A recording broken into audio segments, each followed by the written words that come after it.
Bad Mondays. By Handyman. Chapter 8. The Equestrian Express. Did you know that the Badlands were actually south of Equestria? Handy certainly didn't. As such, Handy was treated to an extensive and boring train ride. Long because of the rather absurd distances they had to cover in what effectively mounted to a steam train, boring because all he did was just sit across from his employers and generally look like a Sith Lord for 3 days. Practically no pony with the exception of the steward pushing the tea cart dared even pass down the aisle between the griffins and the human. In fact, the carriage they were in was effectively empty. What few brave, or foolish, ponies dared stay in the same carriage stuck close to the doors, with ponies quickly shuffling off the train as soon as their stop came. Briefly, he considered what stories they were going to tell about the bipedal metal-bound monster that rode in their train as they passed through southern Equestria. Handy had to get used to sleeping in his seat while the griffins went to the sleeping cabins. This was a practical decision since he would probably cause a small panic if he went to the beds. It was uncomfortable trying to sleep in armor, but those 3 days provided good practice as they made the changeover several times. He woke up on the morning of the 4th day as they were nearing a train station in western Equestria, a small village called Hoofshire. However, that wasn't what caught Handy's interest. What did was the fact that the curtains of the window he sat next to were drawn open. You see, he had taken to closing them to prevent blinding his employers, and somebody had had the incredible audacity to open them. That somebody was actually a pair of some ponies. In armor. Sitting across from him at the table. Well. This should be good for a lark. He shook his head ever so slightly to make them aware he had woken up. May I help you, kind sir, ma'am? The pair of guard ponies flicked their ears in surprise, but otherwise did not make any facial expression. The two made an odd pair. One was white and the other one was dark grey with tuft ears. Their barding didn't match either. The white Pegasi had gold, honest-to-God gold armor, with a crested helm with blue plumage, light blue eyes, and a stern expression. His partner was, quite different. The mare was a Pegasus as well, but her wings were, leathery, bat-like almost.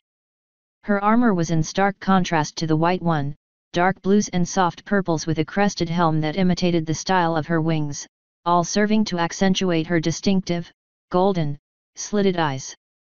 Well, he had certainly never seen a pony like that before, but he got the distinct impression that it might not be in his best interests to inquire about it. It was the white Pegasus that replied first after spending nearly a full 30 seconds looking straight at Handy's eyes. Which he couldn't see kinda hard to stare down a guy with a full helm, bro. We hope you don't mind, but we've been traveling a long time, and we merely wish to sit to rest our legs, he answered, still stone-faced. Handy slowly turned his head to look around. There was literally nobody else in the carriage. Hell, he was still sure most ponies were still asleep. Ivorybeak certainly was, the layabout.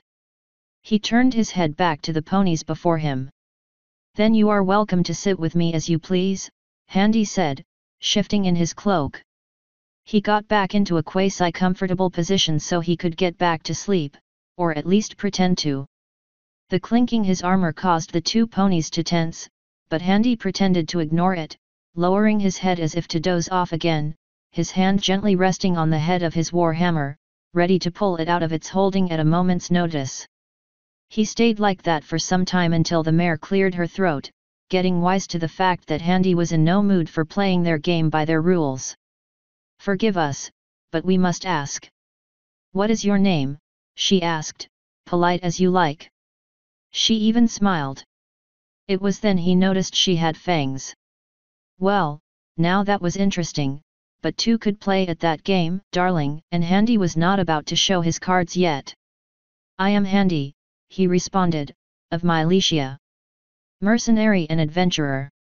Hopefully that covered their inevitable question about his armor. Do you have a license to seek work in Equestria? The white one asked abruptly. Handy froze, not entirely sure on how to answer. It never occurred to him that the country might have laws regulating adventuring. In fact, the thought actually seemed absurd even though it made a kind of sense. After all, Joachim really, was responsible for the destruction of a mine. I am not seeking work in Equestria, he decided to answer, neither saying yes or no to the question. Then why are you on a train traveling the country if that is the case? The bat pony asked. Handy was nervous now. This had gone from a polite conversation to an interrogation quite quickly. Now that he thought about it, when did these guards get on? He didn't recall the train having to make a stop in the night. In fact, he was sure the train had no such stop scheduled at all, and he would have noticed these two at a previous train station with the way they stuck out. I am already in employment, Handy admitted. Escorting my charges to their destination. I am sorry, but who exactly are you two? He decided to ask, challenge in his voice. He didn't like this. He had a poor opinion of the guards he had seen of Equestria. These two, however, were different. They seemed more confident, competent. He saw the mare casually place her hooves on the table between the three of them. She was wearing horseshoes that covered her up to her fetlocks. They had two sharp-looking blades on each hoof, barely poking out. He also tasted ionization on the air, as if some electrical force were running openly across exposed wires, but he had seen no evidence of such a thing during his entire stay on the train. And it felt like it was coming from the white, stony-faced Pegasus. Aha, I'm afraid we'll be asking the questions, big guy, she said, smiling gently. Handy immediately decided he hated her, the arrogant nag. Just answer our questions. What are you? Mighty Whitey asked. Excuse me? Handy asked, still keeping his noble airs evident even if his patience was running dangerously low. I asked what you are, what species? I am a human, good sir, Handy answered. And what exactly is a human? He asked quickly. White boy, you just made Handy's shit list. Whatever he damn well pleases to be, Handy said by way of answer. I'd advise you don't get snippy with us, the bat pony warned, still wearing her smile. He noticed the claws in her little boots extended ever so slightly. It's in your best interest to cooperate. And what exactly am I cooperating in? Handy challenged, his blood rising. He was not about to take shit from a pair of fucking ponies playing pretend soldier. I recognize you are guards of this kingdom of some sort, but here I was, sleeping, bothering no pony, and you are here treating me as if I am a criminal. It is our duty to determine threats to the ponies of Equestria, the white one responded, and eliminate them if necessary, he threatened. Handy tensed, considering his options. The two ponies were smaller than him, faster. The armor would weigh them down, sure, but they obviously could fly, which might give them a bit of an advantage. However, the carriage was cramped compared to open air, and Handy was a big bastard by comparison. He could swing and hit them and easily take them out, although it was not ideal fighting ground, but this was, of course, assuming they didn't use their speed and agility advantage to knock him off his feet. Then he'd be beyond fucked. And there was the movement of the train to consider. He could always throw off his cloak and use his armor to blind them, but then he would have assaulted law enforcers of Equestria, possibly even its military. He could hardly hide, for Handy stood out a lot. He needed to defuse this quickly. I am no threat to the ponies of Equestria, Handy said. The white one's eyes narrowed, and the grey pony's smile widened. Then you'll have no objection to coming with us, the mare said. Or wow. Is there a problem here? Ivorybeak walked up the table. The two ponies turned to him, but only enough to keep Handy well within sight. The noble griffin had a concerned look on his face. Royal business, Mighty Whitey responded. Our apologies, citizen. Ivorybeak looked at Handy. Handy thought quickly. Royal business? Holy shit, who did he piss off? Merely a friendly conversation, my lord Ivorybeak, Handy said. The two ponies blinked simultaneously. Ah, gotcha. The two good officers here were merely asking me a few questions, as I am sure you understand, good lord. Ivorybeak nodded. Ah yes, I suppose that is understandable, he said, reasoning Handy's imposing countenance was the cause for the guard's pony's caution. It wasn't, but he didn't need to know that, and Handy couldn't tell him even if he himself did. Lord, the bat mare asked. Ivorybeak puffed his chest out. Yes, quite. I am Lord Heinrich Ivorybeak, Count of Munziter, Chancellor of the Court of King Gerhard Blackwing of Gethrynia, he said. The bat mare's hoof blades retracted ever so slowly, and he felt the ionization lessen. Handy smiled. Handy the Heartless here is my bodyguard as I execute my duties. If you would like, I can show my papers regarding my travels through your kingdom, should you require it. The white stallion looked at Handy hard for a few seconds before answering. Yes, if you would be so kind, he said. Ivorybeak called for Hersild, and the young griffin came up and handed Ivorybeak a roll of parchment which he handed to the gold-clad pony. He opened it and spread it across the table with his hooves. Handy noticed he had similar hoof boots as his comrade, even if the aesthetic design was a tad fancier. And golden. Handy's smile grew wider as he saw the stony-faced pony's eyes widen. The bat mare looked curiously over his shoulder. So. I see. He looked back up to the griffins and handed the parchment back. Yes, quite. I do so apologize if Handy here caused any consternation, Ivory said. My apologies, Handy said, inclining his head, smiling all the way. It was not my intention at all, to cause concern, Handy lied. Do you still require anything of me? Handy asked. He saw the white stallion grind his teeth as the train slowed down, pulling into its stop. No, the pony said at last. Diplomatic immunity, motherfucker. Handy stood to his full height, causing them all to look up.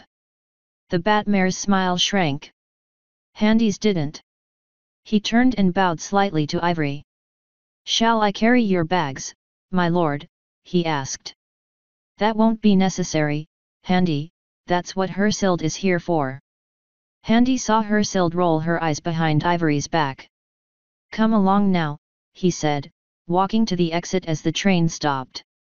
As you will, my lord, Handy said, reaching up to take his packs from the storage above him. With his cloak spread, and the sunlight shining on his armor, he saw the two ponies flinch. Carrying the packs over his shoulders, he stopped to nod once more to the two ponies, digging it in as it were. Sir, ma'am, he said simply and strolled casually out of the carriage, not noticing the coin fall from his pack. The two ponies remained where they sat, fuming. The white one hit the table with his hoof. Bucket! We had him, he swore. The train was going nowhere, cooling down as the mechanics worked on the engine. No one was on the tracks waiting to board. Calm down, he's a mercenary, remember? He can't stay in the bird's protection forever, the mare consoled, placing a hoof on the stallion's shoulder. Still, it would have been good to have just a little taste. Midnight, the stallion cried. Hey hey! I just wanted to know what the fuss was about. I mean, you heard what it did to Onyx and Shimmer, she protested. That's exactly why the pair of them are suspended. You know the rules. It's not our fault we need blood. I never said it was, he said, rubbing his neck. The mare blinked. Jealous. She smirked. No. I just don't want you to get into trouble. It's different when you take from me. At least we can hide that.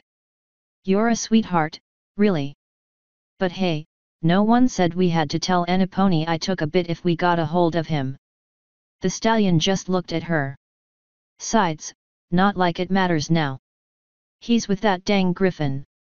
She sighed and looked down, seeing a gold coin and smiling. But hey, at least that means we got good luck, she said, reaching down and picking up the coin. Hang on a sec, the stallion said, reaching for the coin. Let me have a look at that. Hey! I'll give it back, just give me a second, he said, looking the coin over. Hey, this is all gold, he said, impressed. I found it first, the mare protested. Gimme. All right, just hang on a sec. He looked closely at the side of the coin. There were a lot of tiny characters written there, but he didn't understand the language. What's this now? The hooded figure was careful to walk across the platform, trying to stay out of sight of the distracted royal guards still aboard the train. She drew the hood tighter about her as she looked to the griffins and human walking off into the village. Crimson's eyes narrowed. She had her orders, and soon her mistress would have her weapon and their answers, and then... well, time would tell. ==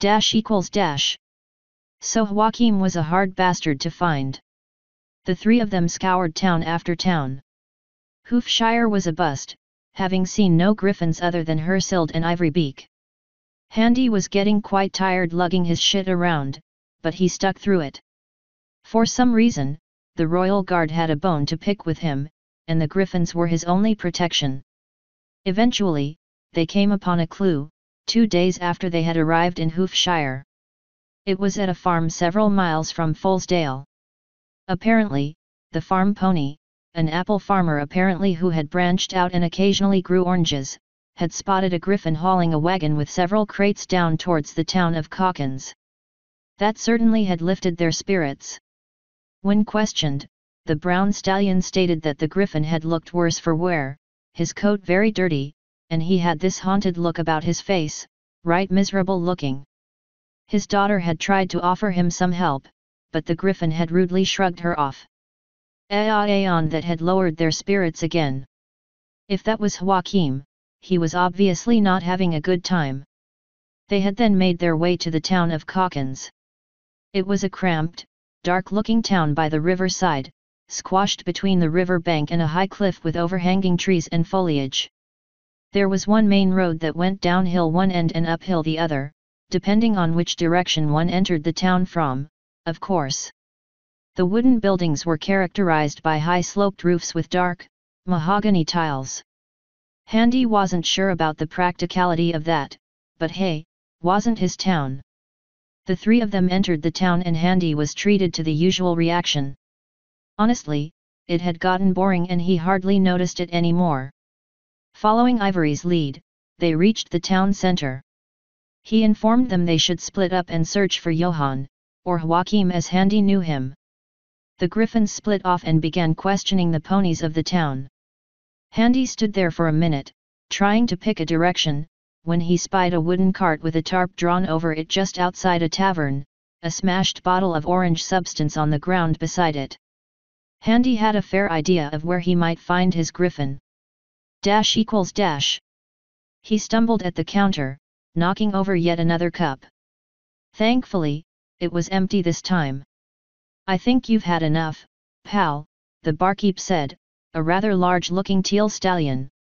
Sudap, the griffin said, head on the counter, feathers sticky from dried alcohol and butter beer, peanuts in the down of his wings which themselves looked disheveled as he splayed them over the nearby stools, uncaring to even retract them. Ayond get me ainada. Hey pal. It's all right, a soft voice from behind him said, accompanied by heavy hoof falls. I'll pay his tab. He heard the clink of a coin on the counter and the thud of a full tankard. Joachim didn't bother to open his eyes, but his wing twitched nervously as whoever the fuck this pony was pushed his right wing aside to sit beside him with a heavy sigh. What you're selling not buying, the griffin huffed and turned his head away, thereby getting the other side of his feathery head stained with spilled beer. The stallion beside him shifted his weight. Sounded like he was carrying a lot of metal. Not selling anything. Just saw you here at the counter and thought you could use the company. Whadda you care? Joachim slurred. Oh, I don't, but I did say I'd be back, now didn't I? Joachim cracked his eyes open slowly. What the hell? Our fella. Joachim shot up and stared at the human sitting beside him, not believing his eyes. Handy, he asked, rubbing his eyes with his claws, immediately regretting it as he had yet to wash them and thus causing his eyes to sting and water. The human gave him an amused expression. Joachim gave the human a once-over. He was wearing a very intricate suit of armor and a dark heavy cloak. He had a helmet sitting on his lap and was missing his beard. What? I mean. I tried finding you and. What happened? Handy chuckled. Would you believe, nothing much. Joachim gave him a deadpan glare. Handy laughed. Okay, some shit happened. Maybe I'll tell you about it, but really, it's a boring story. I'm actually here to find you as it turns out. Why? Joachim asked timidly, now looking down at the floor. I left you in that forest. I thought you were arrested. I tried finding you, honest. I couldn't. Oh come man, you wouldn't have found me if you tried, Handy said truthfully. Not when I didn't want to be found. Oh, Joachim's face was confused, not sure how he should respond. Then why did you come to find me now? I got paid to, Handy said simply, shit-eating grin present and accounted for. Your Highness. Joachim's face sunk. How did you find out? A little bird told me.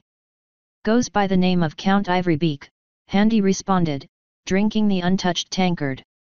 It was bitter but flavorful. So. Wanderlust hey, he teased, his smile fading a bit as he saw the distraught look on Joachim's face. He sighed. Look man, what's wrong? I don't know why they're. Why is he looking for me? I don't rightly know, Handy said. But he's the Chancellor of King Gerhardt's court, so I imagine it's something big. Say, you're a prince right? What the hell are you doing out here anyway? Handy asked seriously. Isn't that kind of irresponsible of you? Don't tell me you wanted something more and tried to skip out on inheriting your father's throne. And no. It's not like that. I'm not in the succession, not anymore, Joachim responded, rubbing a shoulder. Handy's brow furrowed. Bed the wrong woman, he asked plainly, trying to think of reasons for why a prince would flee his kingdom when it hadn't been conquered. The question caused Joachim to start and fluster. And no. Never, I mean I never even. Look, no, that's not the reason. Then what? I mean yet, if you're not likely to get the throne, it's tempting to go off and carve out a niche for yourself in the world and all. I get that, but you are kind of needed in case something happens after all. Isn't that the reason behind the whole heir and a spare business? I lost a duel all right. Joachim near shrieked, his wings flaring. Handy was suddenly grateful the tavern was practically deserted. The barkeep made to look like he was busy and not eavesdropping, but Handy didn't care. Joachim placed his head on the counter and put his claws over it. My brother challenged me for the inheritance, convincing my father that I wouldn't be fit for the position. Joachim gritted his teeth and stared death at a bottle in front of him. I was chosen by the nobles as the best choice, and not 5 weeks after I was announced as the crown prince, my brother had spread rumors about my incompetence. Handy thought for a moment. So the griffins of his kingdom chose the heir to the throne by voting among the favored sons of the king. Sounded like a transitory system to him, which was interesting for historical reasons, but he put that to one side. So you fought him? He asked, taking a sip of his beer. No, Joachim said, shame in his voice. Handy raised an eyebrow. You ran? He asked, challenge in his voice. Do I look like a coward to you? Joachim rounded on Handy and jabbed at his chest. Handy shook his head. Whatever else he could say about the griffin, he certainly was no coward. More stupid than brave, sure, but not a coward. He had learned that well enough in the mine. Joachim calmed again. I fought his second. My brother is a sickly and weak griffin, but he has a silver tongue unlike anything you've ever heard. I couldn't get a second if I tried and had to fight Knight Shortbeak myself. You lost to a guy called Shortbeak. Laugh it up, Blighter broke my wing. So the shame was too much? Is that why you left? Handy probed. Joachim sighed. No, my brother gloated after I lost, and my father had no choice but to acknowledge him as the winner and new crown prince with the assent of the nobility. He sneered. He was always the spiteful, spoiled sort. He threatened to make me the court fool and other ignominious fates. Life in the palace became intolerable. I was a laughingstock. I had to. I just had to leave, going anywhere, I didn't care. How is it that you can duel over the right to inherit a throne? That doesn't sound too stable to me. It's an old custom, and it works. Its intent is to prevent other claimants from pressing their claims in civil war. Through the assent of the title holder and his vassals, one claimant can challenge the favored heir in a duel. By winning, he becomes the new heir. It may sound bad, but it has worked for centuries and has a rich tradition. No one dares break it. Handy was silent for a moment, thinking. And now your father wants you back. You think your brother lost his claim? Joachim shook his head. If anything like that happened, it'd be big news. I'd have heard about it by now, he sulked. I don't know why Dad wants me back. The look on his face, Handy finished his drink. Well, whatever he wants, I suppose it's about time we got you to him. Why? Because you're a miserable wreck. Look at you. Handy said, gesturing at the state of Joachim. The Griffin looked himself over. You clearly aren't happy out here. Well, yeah, but what of it? I may have been a wreck this past week, but that's because I thought I got you in prison, or worse. Yeah, but what's ludicrous danger between friends? Come on, let's get you cleaned up before I take you to Lord Ivory Arse. Joachim snickered. Hey, he's not a bad guy. Since when has that stopped me? Dash equals dash. So by way of cleaning the bird up, Handy took him to a fountain, and using his heavy gauntleted hands, forced the water to spray at the startled Griffin. Well, it wasn't the best, but it would have to do for now, even if it made him look like a giant drowned rat. Handy was actually overjoyed to learn that the crates Joachim had taken with him were, in fact, salamander salve. As much as Flim and Flam were pretty high on his shit list, he had to admit, he fucking loved them for the creation they had made. My prince! Ivorybeak exclaimed as the pair walked back to the center of town at the agreed time. He walked over and bowed his head. It is so good to finally find you. Your father. Forgive me, His Majesty has been sick with worry. Joachim's eyes were downcast. Handy looked down at both of them. Ivory turned to the human henchman. My thanks, Sir Handy, for you have been most helpful. I release you of your service. Hersild. The Griffin approached Handy and offered him a bag of gold. Handy took it, concerned. It has been a pleasure, my lord. Shit, I didn't think I'd be released this early. However, art thou sure you no longer require my services? The woods are rarely safe. I had considered it, good sir, Ivorybeak said imperiously. Joachim showed Hersild to the wagon.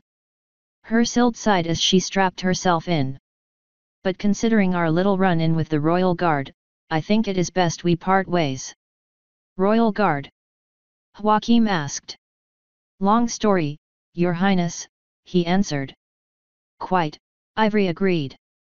Now come along, your majesty, I am sure we can make do. He made to move off as Hersild pulled the wagon along. Joachim looked up at Handy, tapping his beak. Handy's head was downcast. The hell am I going to do now? Perhaps live in the woods? I don't remember doing anything too terrible. Okay, I kicked the shit out of that one pony ranger before Charity Bell kidnapped me, but really. It was only a little grievous bodily harm. Got anywhere to be? Joachim asked. Handy looked down at Joachim, or should that be Johann? He frowned beneath his helmet. Not particularly. And you did tell me you'd tell me the story of where you'd been, he said, smiling. And I want to know this business between you and the guard. Yes, he asked, not entirely sure where he was going with it. Ivorybeak turned around. Your Highness? Are you coming? Then I have decided you'll work for me, Joachim said, his head raised and chest puffed out. Handy's mind reeled, he hadn't even considered the possibility. Your Highness. I know the mercenary is skilled, but surely we can do without. As you will, Your Highness, Handy said, smiling. Perfect, if a count can protect me from the guard, a prince would do an even better job. What? Ivory stuttered. Hersild snickered at her lord's blustering. I have known Handy since before you met him. He is a good and reliable sort. I'd have no other guard us, Joachim said. Handy noted the incline in his voice and smirked at the irony. Whereas he was a common man pretending to be noble, Joachim was the exact opposite. Ivorybeak continued to protest, but Joachim just walked on past him, calling Handy along. Ivorybeak grumbled along the way for the rest of the day as they reached a small station near the Brackenwoods. Apparently the area was known for its satyrs or something. Handy wasn't paying attention. The small band waited here. When Handy asked why they simply didn't go straight to the Hoofshire station, which was closer, rather than this one out in the middle of nowhere, he was simply told that this was a far more important route. Not that he was one to argue, being the hired help, but you normally don't associate train stops in the middle of nowhere as being important, inquiring further proved illuminating. Apparently this station was a usual stopping point for the Equestrian Express, the engineers stopping here to refill their water supplies for the engine.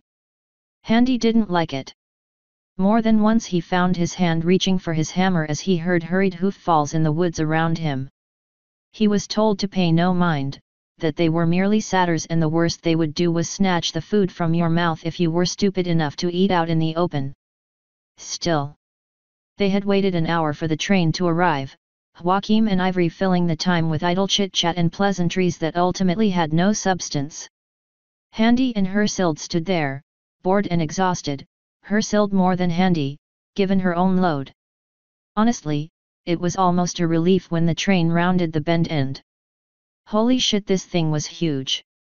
The huge black steam engine was easily twice the size of that of the rather fruity and girly-looking train he had just travelled on from Paws Town. The carriages looked like they were double-decked, and a fair number of large carriages had no windows at all. He later learned this train was a dedicated trading vehicle, a joint project between Equestria and the Griffin Kingdom. Considering the large distances and rough terrain between Griffin and Pony centres of trade, it was considered more economical to construct a train to go back and forth and maintain the tracks rather than the cost of fleets of couriers carrying vast amounts of goods over the mountains every year. Handy didn't argue, merely glad this train's passengers were mostly Griffin tradesmen. Good, that meant he wouldn't need to worry about spooking them when he tried to go to bed at night. Dash. Yes, he did. Handy sighed. Sitting by the window, he leaned over the table, the blinds shuttered. It had been nearly a week, but at least they were nearing the Equestrian/Griffin border. And all that time, he had to sit in the carriage and sleep there. The Griffins were nearly as freaked out by the human than the ponies and practically panicked when his hood fell and the sun hit the side of his head. This was getting old. He crossed his arms and lay his head down to rest. So just. Let me get this straight. You killed Chrysalis. I didn't kill her, I merely beat her. Handy groaned. Bashed her head a few times on the floor. And what were those horse apples you were feeding me about not hitting women? Look, I'm not proud of it, okay? It's been bothering me, alright? At least she didn't kill me when she had the chance, not that you could blame her. I was not, myself. And she gave you this pendant? Joachim asked, holding the blue jewel to his eye level, the soft light from it highlighting his features. Yeeb.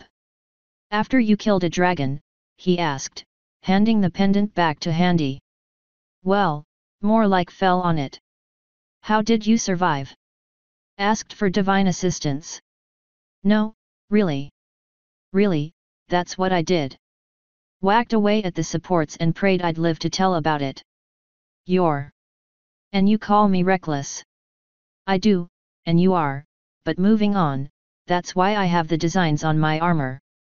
Did you really ask for it to be like that? No.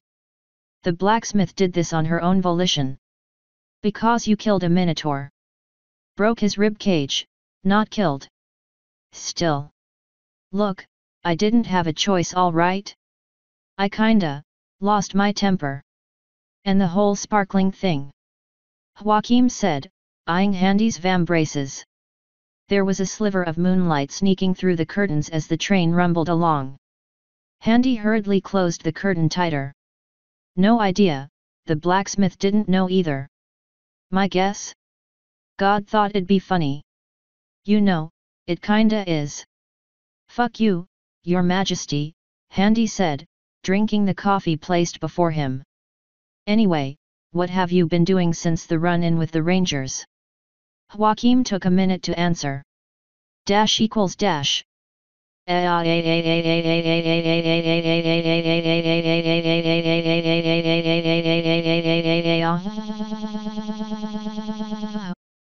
The griffin held on to the wagon for dear life as it rumbled its way down the hill.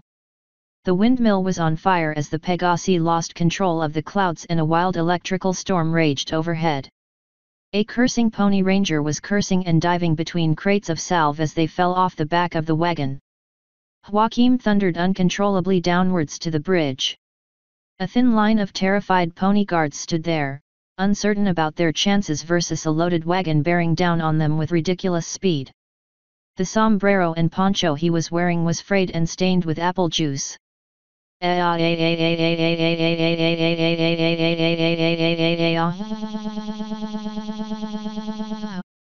Dash equals dash.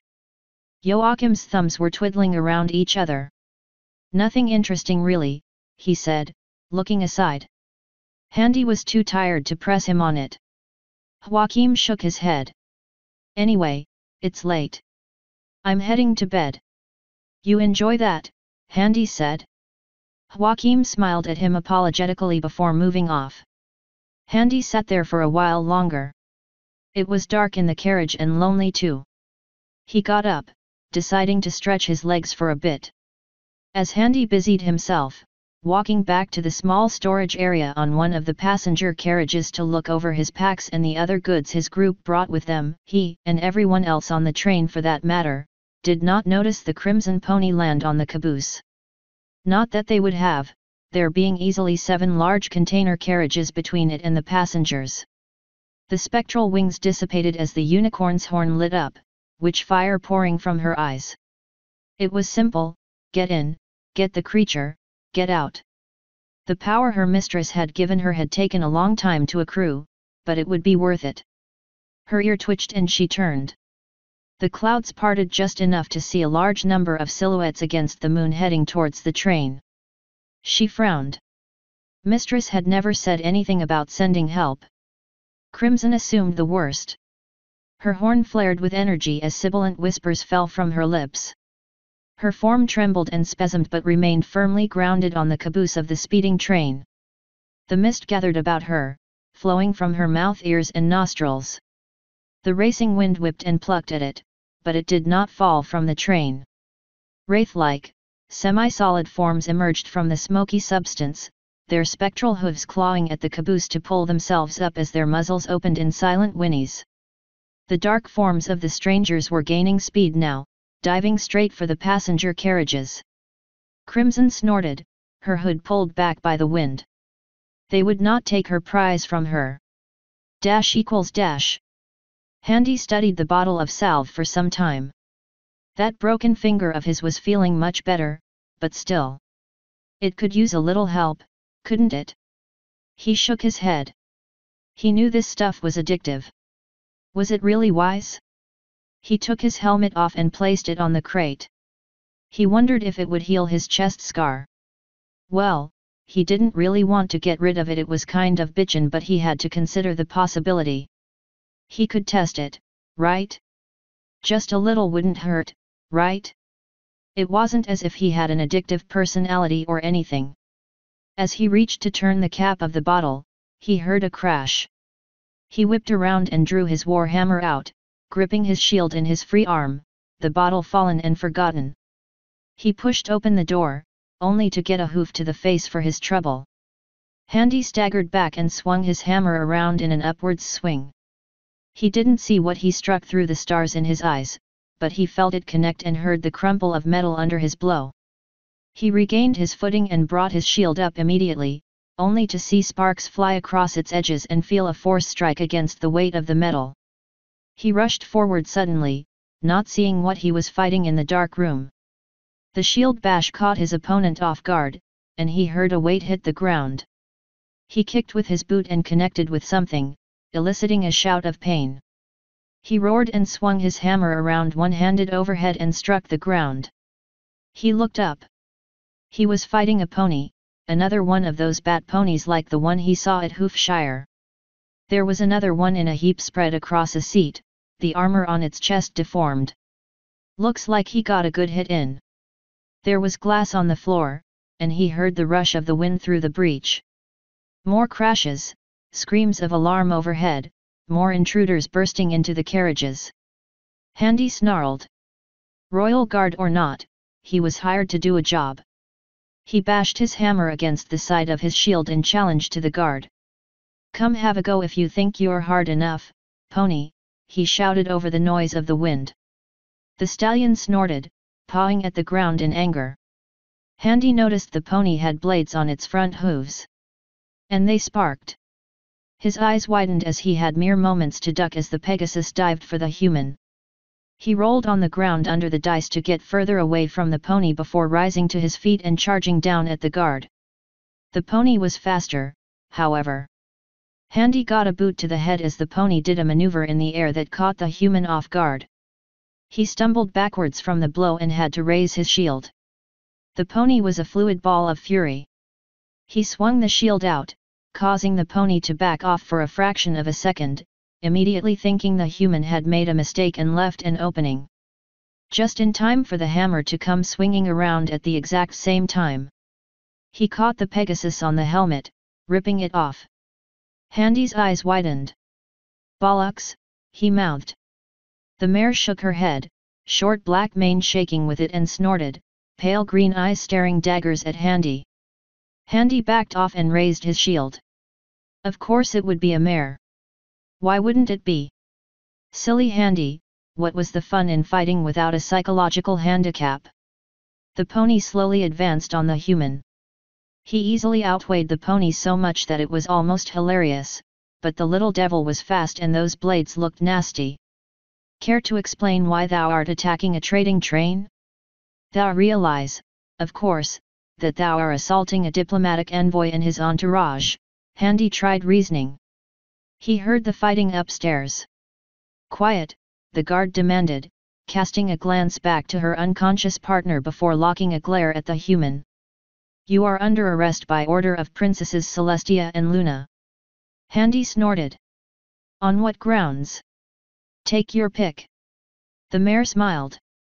Assault of an officer, obstruction of justice, resisting arrest, possession and trafficking of illicit materials with intention of selling, treason. Handy blinked. Well, okay, those were kind of substantial now that he thought of it. I was never loyal to Equestria. Handy protested. Perhaps, but there's no other way to classify working as an agent of a hostile kingdom. The Griffins are hardly Equestria's enemies. But Chrysalis is, the mayor accused. Handy froze, and she smiled at the silent admission of guilt. How in the hell did they figure that out? He knew news traveled fast here, but hardly anyone left Paws Town other than True Shot. The only ones who could have told anyone north of the Badlands was himself, the Griffins or, the Changelings themselves. I worked for the Changelings, true, but that was in the Badlands. I am not an agent for that nag. We will determine that at your trial. You have changeling coinage on your person, old ones too. You're in deep with them, she accused. Handy reeled. Of course that gold would come back to haunt him. He could practically hear the queen laughing at him even here and now. I refute your authority. Handy snarled. He was going to mention the prince aboard, but he figured he had better keep that card to himself.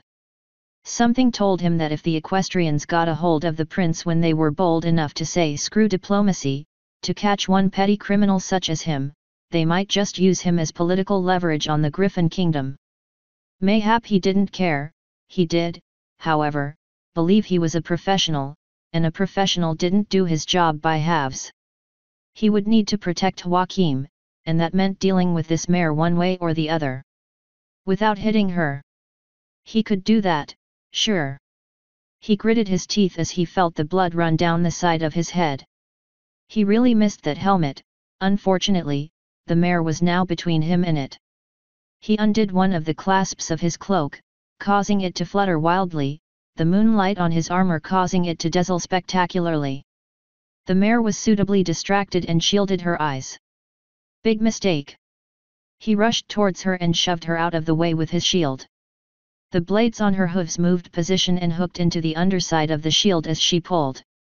The shield was taken off and Handy staggered back. He corrected himself and raised his hammer in two hands. It was too late.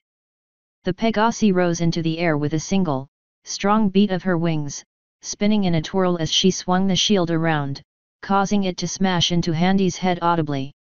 Handy staggered violently and went down, hard. His head spun, he didn't know where his hammer was, the train wouldn't stop spinning, he was seeing double and didn't know which way was up. He heard panting. Forcing himself to get up and failing miserably, Handy collapsed on his back from the sideways position he had initially fell. He brought his head around. The mare was breathing heavily and looking at Handy. Her slit eyes were dilated alarmingly and her ears were flicking erratically. He tried to push himself up, and the pony bared her fangs in a hiss and jumped, clamping both hooves on his chest, pushing him back to the ground and bringing her hoof blades close to his throat. Oh, look at that, she was pissed. Good times are ahead, surely. More crashing noises. Private. The mare didn't look away at the other pony that was outside of Handy's sight. I have the target, ma'am, she responded. More crashes, shouts of alarm, renewed fighting, and more crashes. Handy's head spun. We've got bigger concerns, the superior officer shouted. More crashes. How many of these ponies are there? Handy suddenly felt cold, and his heart raced. Oh God, how hard did she hit him? He felt unconsciousness calling and he tried to fight it. At the least he was getting a concussion out of this. The rational part of his mind was pulling a goddamn coup and was running on overtime to get Handy to think logically and stay awake. He felt so cold, breath left his mouth, and he could see the ice crystals form in a mist as his warm breath met the cold air. The ponies did too. Oh, what irony! And it was such a humid night too. Hang on a minute. He heard shouts of alarm. There were flashes of green out the windows, more crashes this time on his floor of the carriage and sounds of fighting. Private, we need you here now, the commander shouted. Handy tried rising but was pushed back down. He still couldn't see straight. The mare looked back around and her ears stood on end. Her eyes flicked back to Handy, and what was behind her. Hey, you know, you can just, like, totally fuck off and go help your boss. I won't mind, really, that'd be just great, Handy thought. That way none of my Griffin's pals can see me on the wrong side of this little scuffle we had going on. Come on, do a lad a solid would ye, lassie? His head felt wet. Oh God, she cut something. I can't just leave him unattended, she protested. Then restrain him. That's an order. Get over here Noak. The mare looked alarmed but didn't take her eyes off of Handy. He noticed her nostrils were flaring, taking in deep breaths. She glanced back and forth between him and the fight behind her. What the hell was she waiting for? And why the hell was she panting so hard? She wasn't the one that got a tremendous whack from a solid slab of metal upside the temple. And why was? A sudden, stabbing pain erupted in Handy's neck as his body began spasming. He could only see the flicking ear of the pony in his vision as a strange sensation clouded his mind. It dulled the pain, and he felt his heart rate slow, almost lethargic. He felt sleepy. The pressure on his neck intensified, something was leaving him, something important, but he couldn't focus. The pony pushed herself up, there was blood on her muzzle that she wiped away. He blinked rapidly, trying to force himself to stay awake. There, now he won't be moving for a while. Her eyes seemed to flash brightly and her wings fluttered rapidly. She seemed to blur as she moved, but Handy was sure that was his own delirious vision playing tricks on him. She seemed to flicker and then was gone entirely, the weight lifted from his chest. The world was getting dark. He felt so tired. The expensive brick, now lying in a pouch at his waist, decided to play what it considered an appropriate song. Dash equals dash. And Joachim had been having such a lovely dream too. Get out of my cabin. He flared his wings as he swung the pony through the door. It broke apart under the impact, the pony hitting the wall hard. Joachim rushed the equine, grabbed its helmet, and smashed its head into the ground. The pony stayed down. What the hey? Joachim thought to himself. The carriage was absolute chaos, guard ponies having broken through the windows and were trying to subdue the griffins who, to their credit and Joachim's immense pride, weren't making it easy for them. He himself had been wrestling with this guard pony for a few minutes and was about to turn on another who was bearing down on him. Right before a ghost beat him to it. Joachim's movement stuttered. Before him stood a pale, green, luminescent pony, made of mist and some strange slimy substance. It had just phased through the wall, leaving a thin coating of something on the wall as it attacked the night guard. More of them emerged, from the roof, the floor, and the walls. The carriage was now a maddening three-way fight between pony, griffin, and the goddamn army of Slimers. Not that he made the referential connection, but it was necessary to convey just how disgusting the sight was. His breath formed in the air before him. It suddenly felt very cold. To his great relief, the ghost apparently could be struck, although it was no easy thing to put them down. Their movements were sluggish, but they appeared indefatigable and attacked in utter silence, which was the most unnerving aspect of their appearance. However, his relief was lessened somewhat as he saw what was tantamount to a purple, black, and grey blur that whizzed around the far end of the carriage like a living buzz saw. He grimaced as he turned and swiped at the nearest ghost pony, his hand becoming embroiled in the filth as the slashed face of the ghost tried to rematerialize. The ghost rounded on him. Joachim swallowed. Dash equals dash. Stellar Eclipse felt absolutely amazing. Her senses had increased tenfold and her reactions just as much. She was moving faster and with more precision than she had ever felt. Everything felt as if it moved in slow motion when she moved. She could see everything with perfect clarity and detail. She could tell apart each of the individual hairs on the head of the stallion that was currently being thrown at her. She moved a fraction to the right as her comrade, Blade Grass she thought his name was, flew past her, and she walked over to the griffin that had pony-handled him. He was a big guy, with an engineer's overalls. His eyes widened with comical slowness as she casually stepped around the hoof fights going on around her. She jumped and bucked the griffin in the face, sending him flying back with enough force to crash through the wall of a sleeping cabin and into the middle of another brawl. She smirked. She knew drinking real blood had an effect on her kind, but she had never had a kick like this before. Granted, it tasted awful, but by Luna was this good. A ghost had come upon her, and Eclipse avoided its sluggish assault and spectral hooves with insulting ease. Her hoof blades came out and she flowed around the creature, practically dancing, swinging her hooves in graceful arcs, slicing the ghost to ribbons. It had collapsed into a pile of formless goo not long after. Eclipse. Her ear flicked and she looked over at the source of the voice. It was a rather ragged-looking sergeant. Glitter Oak looked at the mare with something between awe and concern. "Are you feeling all right?" She actually laughed at that. "Never better, sir," she said, not bothering to hide her smile. He looked at her. Her movements were strange. It was as if she had her own after-image as she constantly moved around, taking in all the details of the battle occurring on the carriage around them. Her eyes were literally glowing. "Private," he said sternly, "what happened to you?" He had a sinking feeling. He had heard the rumors too. What happened to Shimmer and Onyx? "She didn't, did she? You drank it, didn't you?" He saw her flinch as she turned back to him, a bashful expression on her face. He felt furious. "Do you know I can suspend you for that? You know the law. We can't take from living creatures."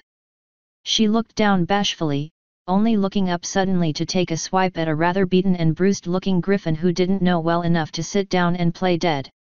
I had him, downstairs, but the captain demanded I return to the fight. I had to restrain him somehow," she protested. "So you drank from him?"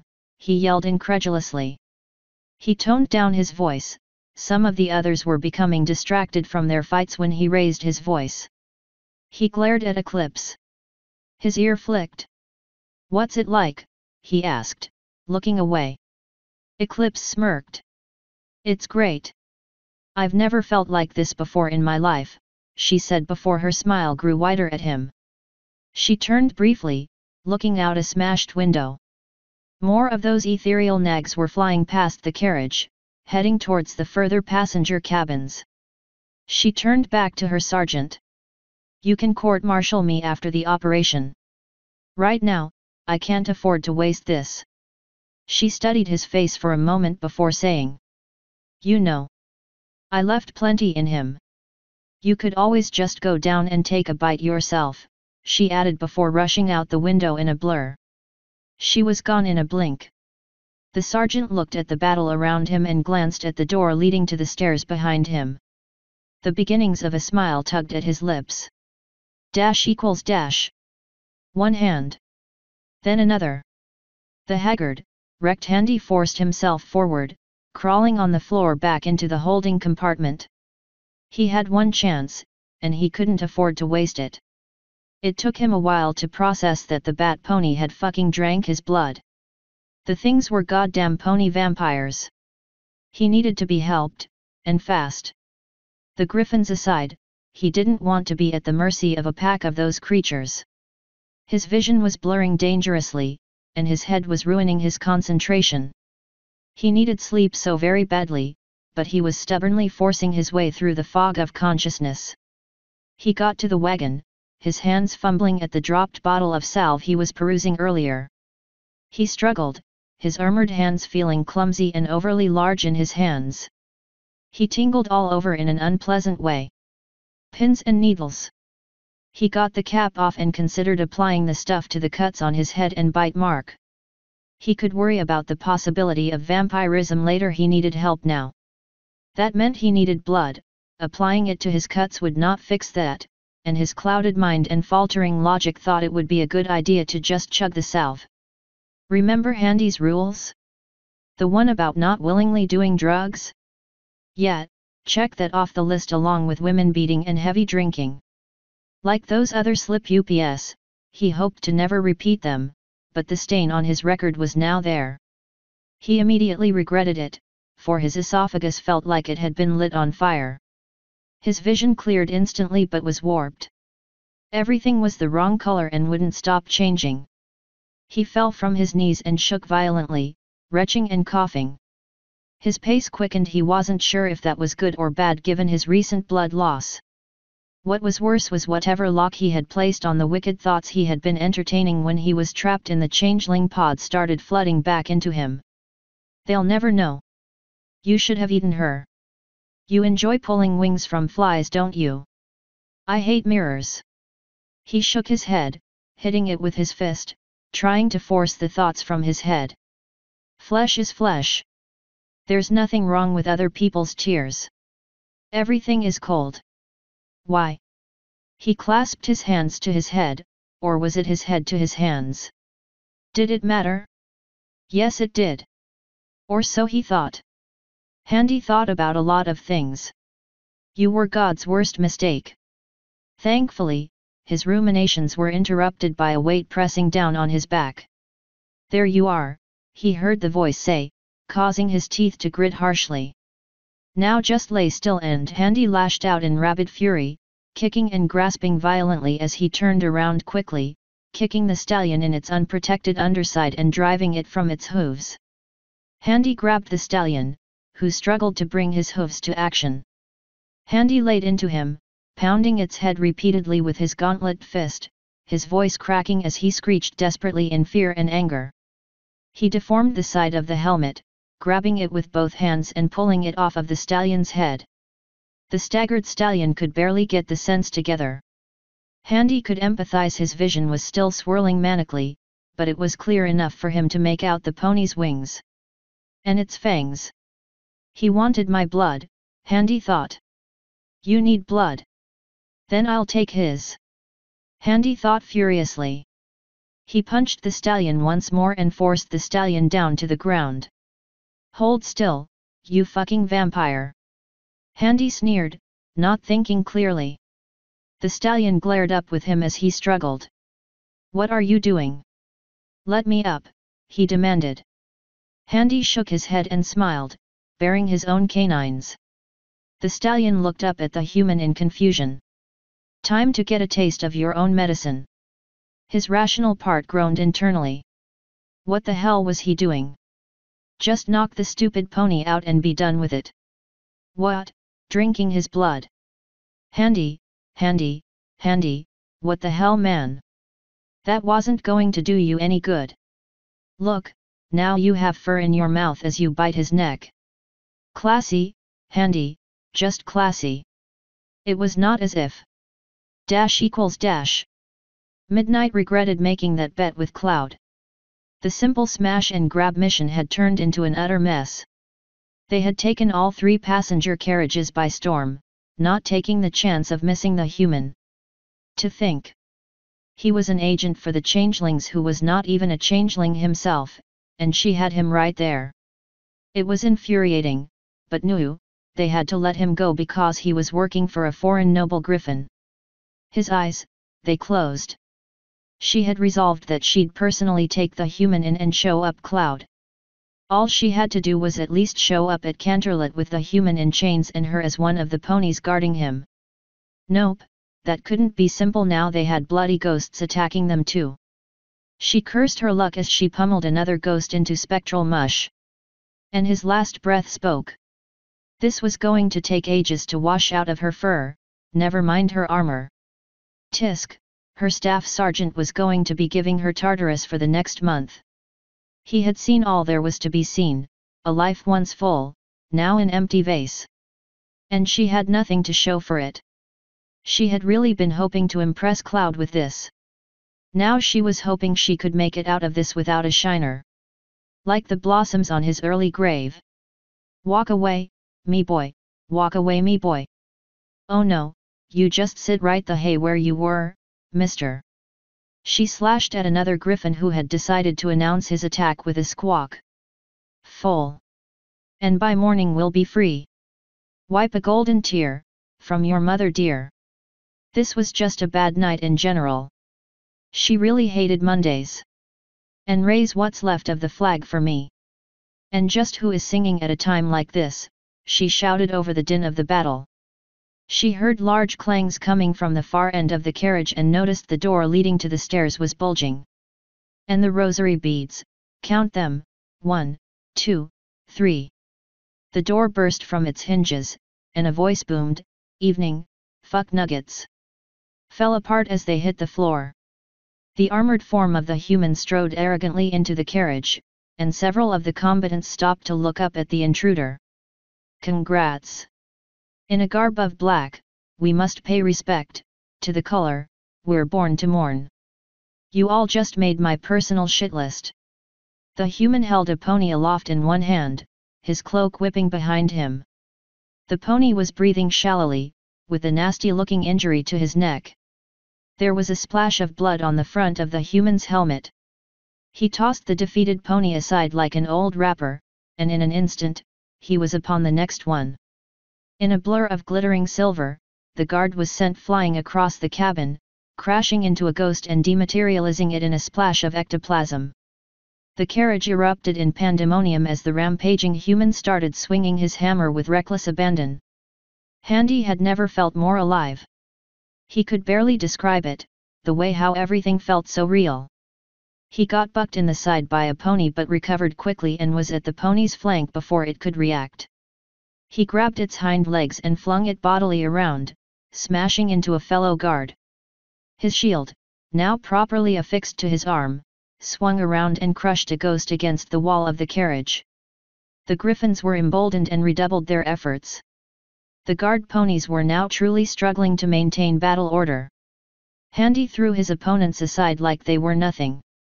He was running so high he didn't even feel the blows they landed on him. Perhaps that was just his armor doing its job. It felt like it weighed nothing now.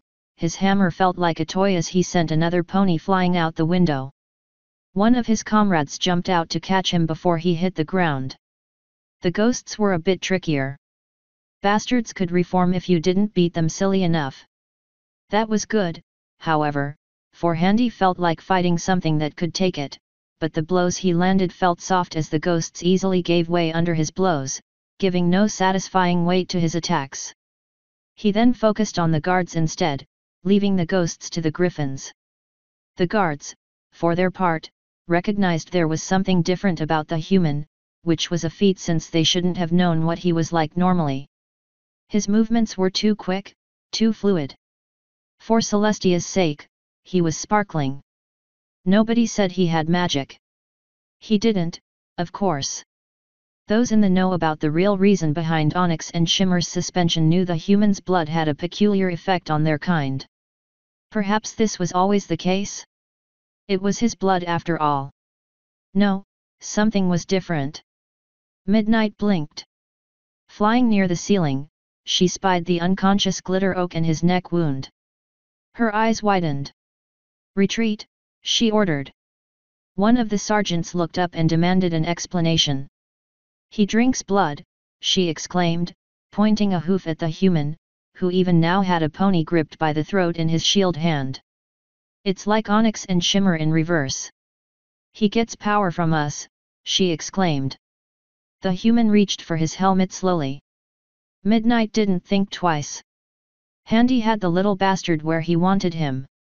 That last pony tasted strange, but he felt incredible. He could use another hit, and there were so many of them around. His hammer was hooked by his side, most of the combatants trying to avoid him as the pony struggled fruitlessly. He had declawed the creature and knocked it about so it was nice and dazed. His freed hand went towards his helmet. And he was knocked sideways. He staggered, dropping the pony that was going to be his meal and quickly rounded on his attacker. His eyes widened. It was the damn mare from the other train. She glared at him and was in a battle stance. In a blur of motion, he unhooked his hammer and gripped it in one hand, his mind no longer inhibited by petty things such as reason and morality. The mare didn't move. He waited for her to blink. He got his chance as a cloud moved from its position blocking the moon, light hitting his armor.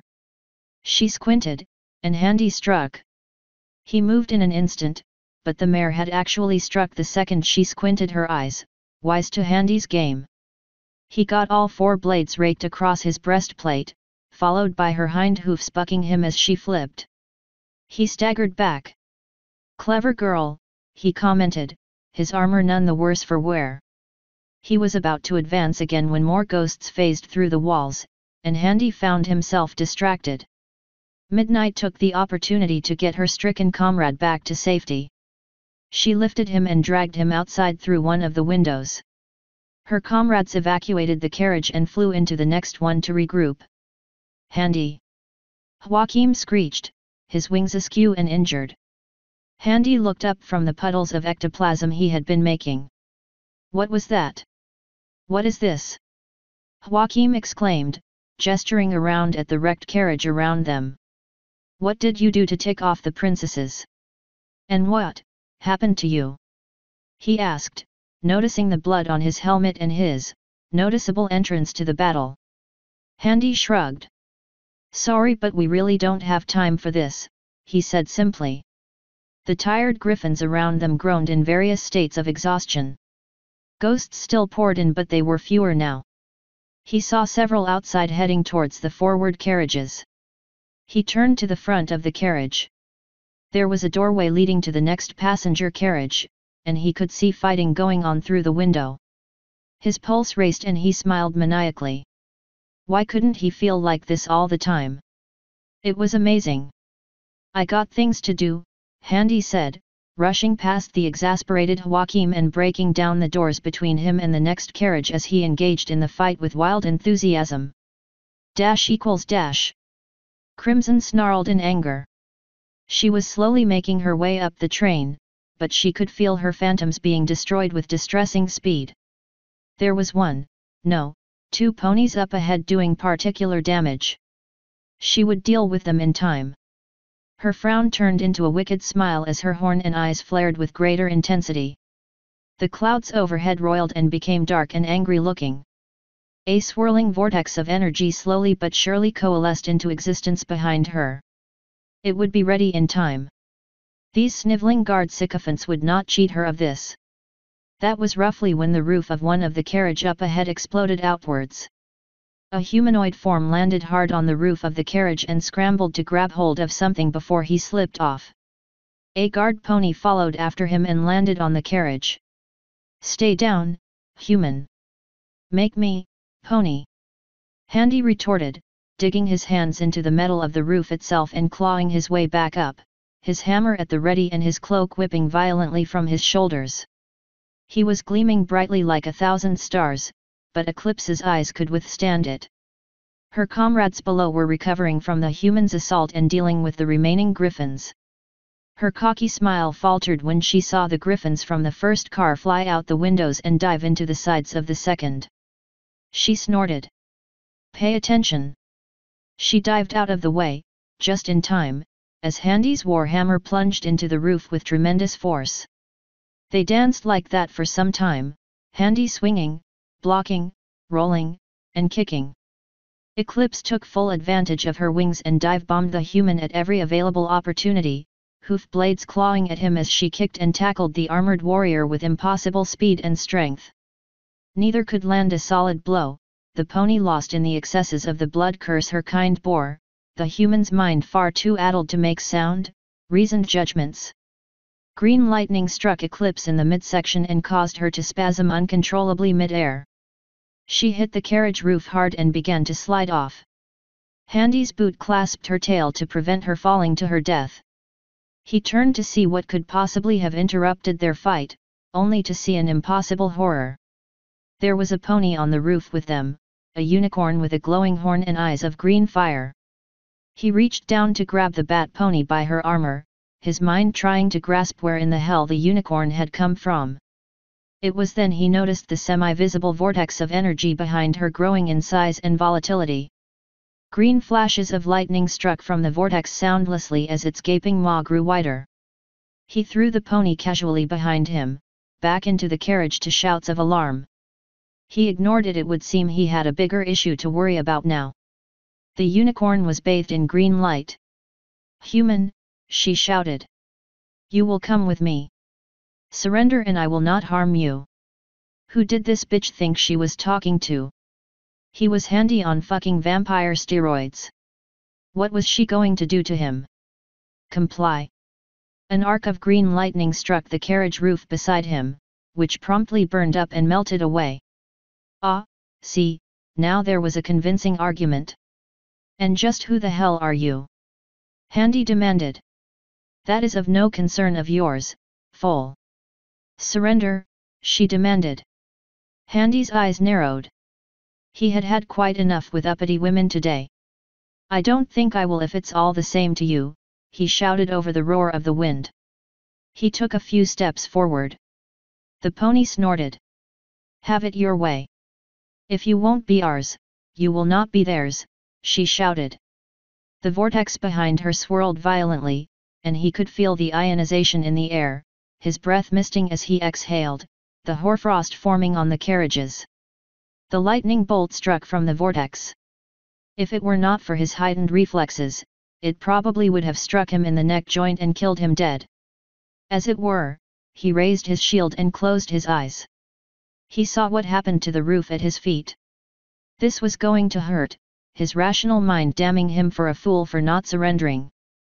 The bolt of lightning struck his shield with tremendous force. Handy was knocked down to one knee to prevent himself from falling off the train altogether. Remarkably, it held. Handy blinked in surprise and lowered his shield. It shone like the sun for a few seconds before it calmed down and sparkled normally like the rest of his armor. He looked at the unicorn. She looked just as stunned as he was. It was then and there he decided Heat Source was, officially, best pony. Hot damn, he loved this armor. He got back to his feet and advanced on the pony. She stomped her hooves. No, she screamed, the vortex behind her warping violently and coalescing into a swirling tornado of green clouds and mist and lightning. It solidified and Handy looked up in abject horror. The vortex had become a roiling elemental creature with two huge arms and a lower body of a tornado. Its eyes glowed with energy and crackled with lightning. Handy threw his hands up in the air. "Oh, come the fuck on," he shouted. "Really? Really?" The pony pointed a hoof at the human, speaking some foul tongue, her horn and eyes glaring white with incandescence as the huge elemental thundered forward, its fists denting the carriage as it pulled itself forward. Handy sighed and nodded. "Okay, it's at least solid in some respect. This shouldn't be OOP." Handy ducked back. The elemental reached out to swat him. "Okay, no rest for the wicked. I'll play ball." Handy hefted his war hammer in both hands, his shield making it awkward, but his enhanced abilities compensating for any deficiencies it may have caused. He ran over and jumped, swinging the hammer and catching the elemental on the arm, causing it to scream in pain. Handy landed before the elemental's backswing caught him, sending him flying in the air. Its other fist came down with irresistible force and punched Handy into the roof, through it and the floor below. Handy crashed down onto the first floor of the second carriage. Now, if this was normal Handy, armor or no armor, that would break bones and send the human into a nice coma. As it was, Handy shrugged off the immense pain and pulled himself up, incredibly pissed. "Stop right there," a soon-to-be unfortunate Batguard shouted, charging at Handy through the pools of ghosts and injured ponies and griffins. "You are under." Handy punted him so fucking hard, he was pretty sure he sent him into a coma. "There, universe, you happy? Your coma quota filled for the day? Good, because Handy has a new name to add to the shit list." Handy stormed up the stairs as the elemental began tearing the roof off of the carriage. Handy was on the top step as the roof came off his section, so he jumped and swung. He landed a solid blow into the elemental's face. The creature reared back as Handy struggled to climb on what remained of the carriage roof. The elemental shuddered, as if roaring, but no sound emerged from the abomination. "Well, fuck your mother too!" Handy shouted in defiance. He then ran at the beast, ducking and rolling under its swipe and swung, to meet its inevitable backswing, catching the back of its hand at the dead center and causing it to explode in wisps and smoke. The creature reared, clasping his wrist, bleeding ethereal mist and lightning. Handy roared in triumph. Slipping, he slammed his hammer into the carriage roof to keep from falling altogether. The bat ponies were now evacuating the train, carrying their unconscious and injured comrades. Handy turned, seeing the griffins were actually giving the ponies a hammering through the holes in the roof. There was Joachim at the fore. Good old Featherbrain. Handy smiled at the thought, then turned his attention on the injured elemental. He had half expected it to regrow its hand, but it didn't. The elemental recovered its composure and lightning shot from its eyes, striking the train randomly. Metal flared and melted with incredible heat. He could hear the trunks of trees exploding in the woods behind him as they sped past. Okay, Handy was so very done with all this.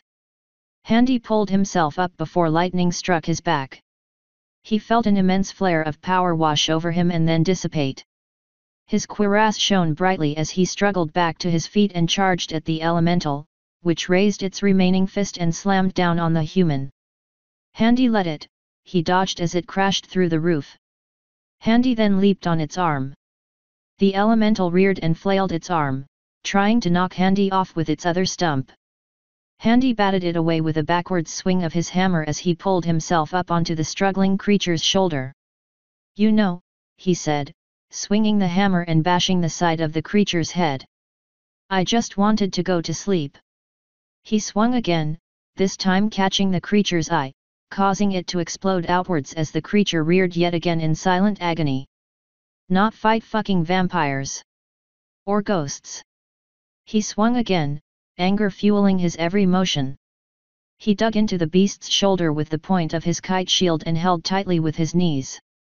Not get my blood drained. He swung again, seeing wisps of green smoke and splashes of ectoplasm bursting at the seams of the creature's being. And definitely not. Smash. Fight. Smash. A giant. Smash. Might and magic reject. Smash. Fuck. Your. She-e-e-e-e-it, he roared, punctuating each word with a swing of his hammer. The creature was staggering, no longer trying to resist. With a final swing of his hammer, the creature's head exploded in the same manner as its hand. The body fell on the roof of the carriage and shattered in the same manner. Handy was breathing heavily. He could feel his high ebbing away, just in time too. He felt the beginnings of weakness and was about to crash and crash hard. Before that, however, he had one more thing to take care of. He turned to the unicorn once he got to his feet. The pony was looking at where the elemental had fallen. The light in her eyes had gone out and her horn was flickering. He towered over the pony before she tore her eyes away to look up at the human. She suddenly felt very small. You. Crimson tried to say something, but Handy simply grabbed the pony by the scruff of her cloak and brought her up to his level. Don't I know you? He asked, his mind struggling to retrieve memories from his abused mental architecture. He groaned, his hammer hand raised to his helmet in a fruitless gesture to alleviate the pain. Crimson took the opportunity. Her horn flared and her cloak tore. She dropped. Handy looked at the empty cloak in his hand. The unicorn jumped over the side of the train. No. Wait, he shouted. The unicorn materialized a pair of spectral rings and disappeared into the woods. Handy stared after the pony for a few seconds. Looking up, he saw the now distant silhouettes of the guard ponies holding formation in the moonlight. He frowned. He staggered. Okay, he had best get below before he collapsed. He had made it just by the newest hole in the roof the elemental had kindly made before he did just that, falling into the train and losing consciousness. Dash equals dash. So, Joaquin began, swirling his tea. His wings had been bandaged and his other hand held an ice pack to his head. Handy sat across from him, groaning audibly and holding his stomach. Good night for you too. Oh fuck you. Ugh, Handy said by way of response. Thankfully, no one had died. Turned out the train had crossed the Griffin Kingdom's border by the time he had killed the elemental, which explained why the guards had backed off after he had dealt with it. However, 2 out of the 3 passenger carriages were ruined, and the Griffins had to make do with sleeping in the downstairs. Handy, meanwhile, had gotten a bed in the undamaged carriage. He was entirely in approval of the arrangement, but that wasn't as good a deal as you'd think. Practically all the windows were smashed, and the wind chill was a constant companion. Not to mention they still had a full day and a half travel to go to their destination as the train entered the mountains, so it was going to get worse before it got better. Ivorybeak fretted over the political ramifications of all this and cursed Handy 7 ways from Sunday until being put in his place by Joachim, pointing out they'd be in worse shape if the rogue sorceress elemental and ghosts had their way. Handy tossed in his seat, shivering. He was cold, sure, but it was like the worst cold sweat you'd ever have after a hangover. And no, I still have no idea what the Royal Guard want with me, Handy lied. Joachim didn't push, merely saying in hum as he supped at his tea, enjoying its warmth. Handy sighed. So what's the pay? Handy said casually. Joachim raised an eyebrow. I'm sorry, he asked, completely deadpan. The pay, Handy said, waving his gauntlet hand for emphasis. You know, for being a bodyguard or whatever. Joachim supped at his tea with a satisfied breath. He mused, bouncing the silver spoon off of the cup. Nothing, I think, he responded. Handy tilted his head curiously before laughing. Haha, very funny, don't pull a mayor crybaby on me. Seriously, what's the pay? Nothing like I said. I'm serious, Joachim. So am I, Joachim said, finishing off his tea. You're my personal manservant now, remember? For a month. Handy looked at him quizzically. He couldn't see the expression under his helm. And where did you get that idea from? Handy asked. Oh, don't you remember? You promised me you would. Bullshit. Oh yes, you were quite serious about it too. On pain of death, swearing to your God even, Joachim replied. Handy slowly sat up. When? When did I ever? Handy asked, afraid of the answer. Joachim finally cracked that smile he had been holding down. Oh, you know, when we first arrived at Spurbay, he let it hang, comprehension dawning on Handy in all its horror. And you said if I ever saw you willingly drink pony blood. Handy felt sick, his stomach growling as he lay back down on his seat. Joachim and him were silent for a few tense moments before he turned over to face the back of his seat, letting out a sigh of defeat and another groan of agony. Bollocks, ugh, he groaned. Joachim broke out in uproarious laughter.